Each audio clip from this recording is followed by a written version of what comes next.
Hi again, and welcome to another video from Ableton Live for Curious Minds. So this time I'm going to have a look at how you can create interesting soundscapes with only a plug-in piano and some interesting effects. So usually I would use like a contact instrument for piano, like Claire or Noir or something. But I also really love pianoteq, and they have number 9 now, which looks like this. I really like the Shigeru Kawai instruments. I've created like this preset here. And for this one, you want to turn off the reverb. It sounds like this with the reverb. So this is kind of like, yeah, felt reverb. They have the felt option now in pianoteq. I like pianoteq for its playability. It doesn't sound exactly as realistic maybe as some big contact libraries, but it's really small, the footprint on the computer, and it's really versatile. So it gives a nice feeling to play it. So I turn off the reverb because I'm going to do lots of things with it before I add the reverb to the end. So here are some ideas on what you can do. Soundtoys Space Blender. So this is kind of like, I haven't read so much about it, but it's a kind of granular effect in a way, sort of. I haven't really checked out how it works, but it seems to sort of freeze the sound in a nice way. So there are different options, so you can like you can change the texture like this. So if you do like this, for example, turn the texture all the way down, you get this kind of like, I'm guessing this is like fewer grains so that it sounds a bit kind of like chopped up small samples. It's really nice. And if you want to create something really complex, say I like this one now, I'm going to put like a reverb towards the end. I put it all in the collections. I create collections and I call this space, and then I have delays and reverbs in here. Let's use this little plate because it's also from Soundtoys. Turning the mix down, maybe have a long reverb. Let me see. So the question of reverb is tricky. Like ambient music usually has loads of reverb, but these kinds of granular effects usually sound a bit like reverbs already. So maybe you can. There's a risk that you overdo it. But I'm going to keep it really washy this time. You can create a group. You can also find it up here. So just create a group for where you can have different signal paths for the same channel. So if I, for example, let's use more from Soundtoys, the crystallizer. So if I put that here, then I will have both the Space Blender and the crystallizer together. Not sort of one after the other, but together. What happens is, of course, that the amplitude is going to go up, so we usually turn down this a little bit. So the crystallizer is also this kind of like interesting delay. Maybe I turn it down an octave, so you have sense here. So then you see here like I get this kind of like octave below. Make it actually kind of long because this is supposed to be ambient. And you can sort of create a little bit more here, but I don't know. What I'm going to do now is turn the mix up to full and then turn down the crystallizer a little bit. So that's also only going to be, this is only the mix. I could actually create a chain here and let this one be the dry chain. and then these ones are only the wet signals. It can be sort of more handy sometimes.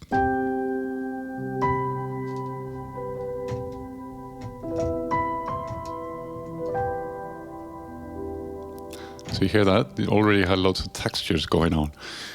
Let's take another crystallizer just to sort of create a kind of a really gentle stuff an octave above. So that can be a reverse, kind of recycled. Maybe I have 1/4 note here then. And yeah, not so much. Take a little bit of low cut. And yeah, not too loud.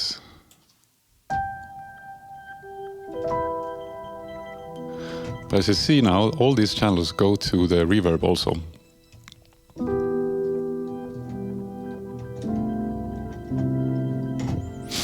So that's kind of nice.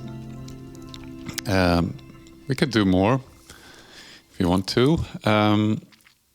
There are actually a kind of interesting things you can do with some like large reverbs. So I'm gonna use something different than soundtoys now. I'm gonna use one of my other favorites, Black Hole. So Black Hole is basically like a really huge reverb. I'm gonna get lots of feedback, large size. I think I keep the gravity as it is, but this is probably gonna sound a lot already.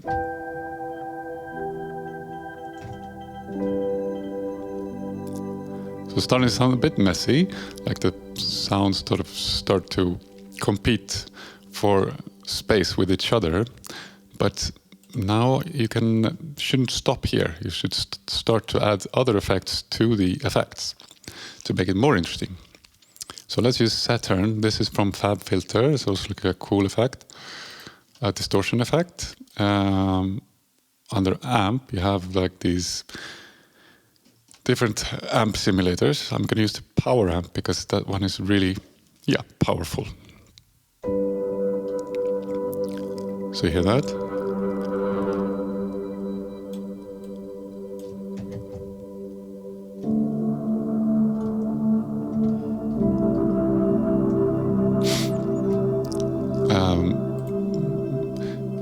Of course, the distortion is turning up the sound, so you need to maybe turn down the output gain here. Okay, I'm going to try something in minor maybe.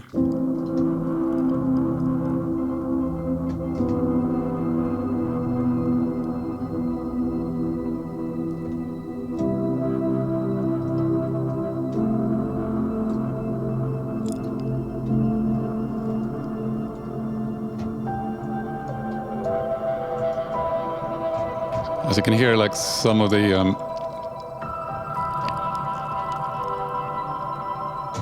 higher tones start to sound really distorted. The sort of distortion effect works a little bit better on lower notes, so maybe let's just try.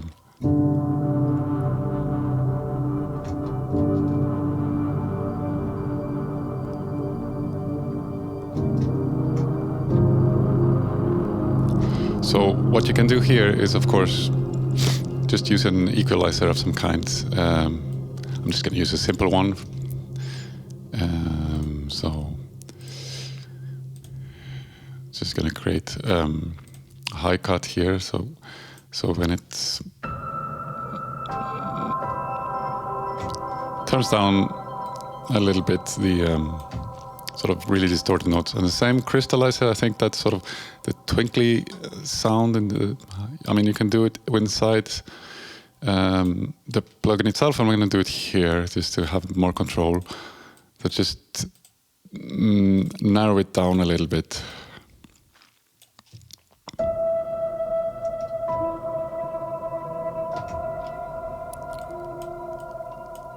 So it doesn't sound quite as twinkly sort of. I like that better. All right. Is there anything more you can do here? Yeah, I usually like to put a sort of cassette effect on stuff as well. Which one should we use? The RC retro color is really cool. This one is from, so this has like vinyl effects, cassette effects. This one is from, I can't remember what they're called, Excellent Audio, I think. Yeah, Excellent Audio. I'm going to turn off the noise. I don't want extra noise. So you could actually, if you use the follow function, the noise only appears when you play actual notes, when there's actually some input, otherwise not. So it's not going to disturb the mix in any way. I think the distortion, keep that because I already had some distortion. But it's the magnetic and the wobble that are kind of interesting. So then you can create these kinds of, let me see. So just play something here.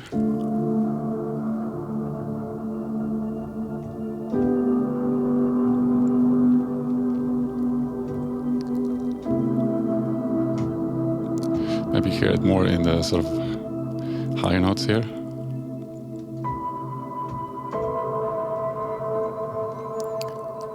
Turn up a little bit so you can hear it better.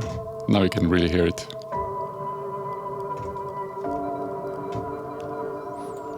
So that's a bit too much, right? I'm going to remove the EQ. But a little bit can, if you have many different channels, just putting a little bit of these kinds of wobble effect on each channel can actually create more separation between the different tracks and make them more audible. Because in ambient you could usually create like a big soup of sounds. So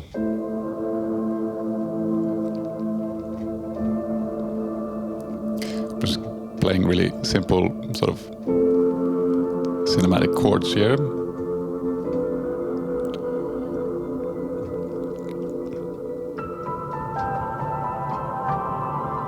So yeah, if you play too fast, sort of becomes a bit messy, right? But slower things, like a slow sort of, this sounds, just let each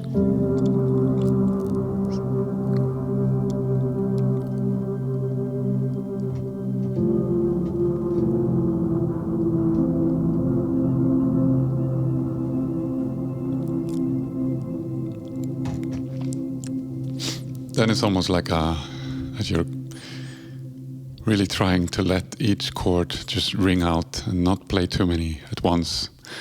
Sort of almost the slower you play, the nicer it sounds. So sort of, yeah, constrain yourself there and it's going to sound great. Yeah, I think that sort of does it for now. You have hopefully you have gotten some ideas on things to do with some